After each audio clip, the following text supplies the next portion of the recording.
इस वक्त हम नोखा प्रखंड के मियारी बाजार में है और मियारी बाजार से महज यहाँ से 2 किलोमीटर की एक रास्ता है, एक गांव है। ये गांव जो है कुरी टोला जाती है। इस कुरी टोला की जो एक बस्ती है, ये बस्ती जो है इसी रास्ते से मुख्य बाजार जो मियारी बाजार है, मियारी बाजार में लोग आते हैं। हम यहाँ जानने चाहते हैं कि आखिर जो सरकार की योजना है, इस योजना के अंतर्गत जो सड़क, पक्की सड़क बनने की जो योजना है, अब तक लोगों को इस गांव में कच्ची सड़क का भी नसीब नहीं हुआ है। अब ऐसे में आप देख सकते हैं ये तस्वीर कि ये महज यहाँ से 2 किलोमीटर की रास्ता है। ये गांव है कुरी टोला गांव जाती है और ये मुख्य बाजार जो है, मुख्य बाजार में हम इस वक्त स्थित हैं। लोगों को इसी रास्ते से जाना पड़ता है। खास तौर से कि अगर हम बात करें तो कुरी टोला में अगर किसी की तबीयत खराब हो जाती है तो अब जाहिर सी बात है कि लोग कल्पना करने वाली बात है कि आखिर लोग कैसे इस गांव पर किस कंडीशन से लोग बाजार में आते होंगे, अस्पताल तक पहुंचते होंगे। ये तो बड़ी बड़ी सवाल है। और हम यहाँ कुछ गांव के लोग हैं, हम उनसे कुछ बात। देखिए ये तस्वीर है, ये तस्वीर जो आप दर्शा रहे हैं वो मुख्यमंत्री की योजनाएं जो है कितना कारगर है, ये कारगर आप खुद देख सकते हैं कि कुरी टोला में जाने की जो ये तस्वीर देख रहे हैं, ये इसी रास्ते से लोग जान जोखिम में डालकर अपना गांव तक सफर करने के लिए मजबूर होते हैं। अब बड़ी सवाल आती है, कुछ लोग हमारे साथ जुड़े हुए गांव के लोग, और हम गांव के लोगों से बात करना चाहते हैं कि जो सरकार की योजना है कितना इस गांव के लिए कारगर है। भैया एक सेकंड, क्या नाम पड़ेगा आपका? ललकू चौधरी। अच्छा, कहाँ घर पड़ेगा? कुरी टोला पर। अच्छा, ये बताइए कि क्या अभी सरकार की योजनाएं लगातार उन्होंने दावा करती है कि हर नली गली सड़क पर हम पूरे कारगर हैं। कितना लगता है, कितना सफल है सरकार की योजना?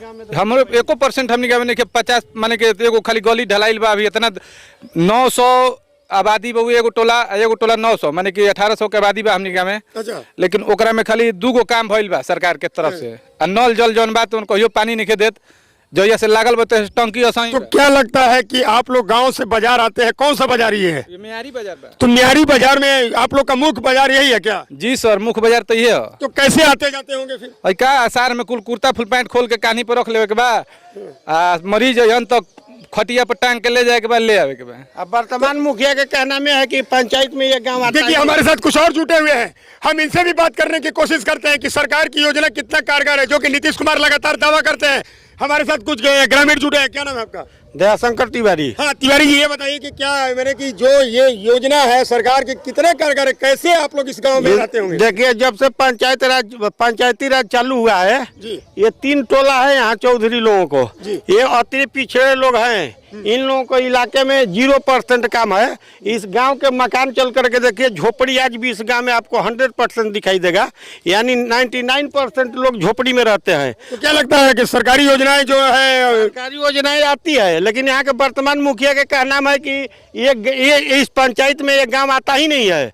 और वर्तमान मुखिया वोट लेने के लिए पैसे के बल पर, इसलिए कि पूंजीपति आदमी है, उसके पास पैसा से अभी आज के डेट में एक भू माफिया के टाइप का है और वो पैसा से मता हुआ आदमी है, पैसे के बल पर वोट को तोड़ लेता है। और यहाँ जो गरीबों के मसीहा कहिए चाहे गरीबों को हमदर्द कहिए, बिहारी चौधरी जो है, जो भावी मुखिया उम्मीदवार हैं, उनको आज के क्षेत्र में जनता को तो प्रेम है उनसे, लेकिन उनके पास पूंजी नहीं है, इसलिए कि वो अति पिछड़ा से आते हैं, उनके पास पूंजी का अभाव है बेचारे। गांव की अगर हम विकास करें तो कितना गांव में विकास हो चुका है, क्या कहेंगे आप इसमें? गांव का विकास 0% है।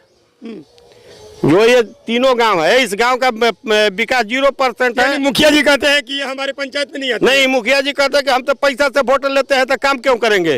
अच्छा, तो ये तीनों टोला चल करके देखने लायक है सर, ये कोई छुपाने वाली बात नहीं है। ये टोला पर 100% लोग झोपड़ी में रहते हैं, जबकि सरकार बोलती है कि मैं ये कॉलोनी के लिए लागू करता हूँ, वो कॉलोनी के लिए लागू करता हूँ, लेकिन तक सरकारी योजना लोगों तक नहीं पहुँचा है क्या? सरकारी योजना नहीं पहुँचती है सर। अरे सर, सरकारी योजना की बात छोड़िए, क्या नाम पड़ेगा आपका? दयाशंकर तिवारी। अभी मजदूर तो देखिए हमारे साथ ग्रामीण थे और इन्होंने दावा किया कि जो गांव में मुखिया जी है, जो इस पंचायत के जो मुखिया जो वर्तमान की मुखिया है इन्होंने साफ तौर से आरोप लगाया है कि उन्होंने एक लहजे में कहा है कि ये जो कुरी टोला है ये हमारे पंचायत से कोसों दूर है। जाहिर सी बात है कि जब एक मुखिया होने के नाते जब पंचायत पर ही सवालिया निशान खड़ा करते हैं तो ये तो आने वाला समय बताएगा कि आखिर किस तरह से लोगों का विकास मुखिया जी पहुंचा पाएंगे। गंभीर आरोप है मुखिया जी पर। इस वक्त हमारे साथ कुछ ऐसे भी ग्रामीण हैं, हम उनसे भी बात करने की कोशिश करते हैं कि आखिर क्या वजह रही है कि सरकार की योजना अब तक पूरी गांव तक नहीं पहुंची है। क्या नाम है? हनुमान चौधरी। अच्छा, कहाँ घर पड़ेगा? कुरी टोला पर सर। अच्छा, ये बताइए कि क्या मैंने कि परेशानी होती है आप लोग के गाँव में? परेशानी सर, एक न नाली बना है न गली बना है, जो नल जल स्ट्रक्चर लगा के खड़ा। क्या लगता है किसकी लापरवाही कारण अब तक नहीं बना है? अब मुखिया जी के सर थ्रू होता है ना वो। हाँ। जनता के थ्रू थोड़े हैं वो। हाँ। तो सरकार देती है पैसा मुखिया लोग को। अच्छा, मुखिया लोग को बनाना चाहिए। मुखिया के नीचे वार्ड सदस्य है। आप ग्रामीण लोग कभी मुखिया जी से इस संदर्भ में बात किए? बहुत सब बात किए हैं सर, बहुत बार हम लोग बताए हैं। हाँ, वो साफ एक लाइन में बोलते हैं कि यहाँ पर पैसा देकर हम मुखियागिरी लाए हैं, यहाँ काम हमारे खाता में नहीं है।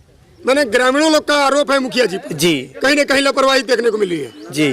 क्या नाम पड़ेगा आपका? हनुमान चौधरी। तो ये कुरी टोला के रहने वाले हनुमान चौधरी जी थे। इन्होंने भी, यानी कहने का मतलब है कि पूरे कुरी टोला के लोग जो है मुखिया जी पर गंभीर आरोप लगा रहे हैं। अब सवाल उठना लाजमी है कि सरकार जब योजनाएं लाती है और मुखिया जी पर जब दायित्व देती है तो आखिर उन्होंने चूक क्यों करते हैं, किस लिए करते हैं? क्या इसकी लापरवाही जनता की है या जनता के प्रतिनिधि की है? सवाल उठना लाजमी है। ऐसे में ग्रामीणों को जो कई एक मकान है, यानी 900 की बस्ती है, 900 की बस्ती में भी लोग सरकार की योजनाओं से काफी दूर है। इसमें सवाल उठना लाजमी है। सासाराम से हिंदुस्तान सवेरा के लिए संतोष दुबे की खास रिपोर्ट।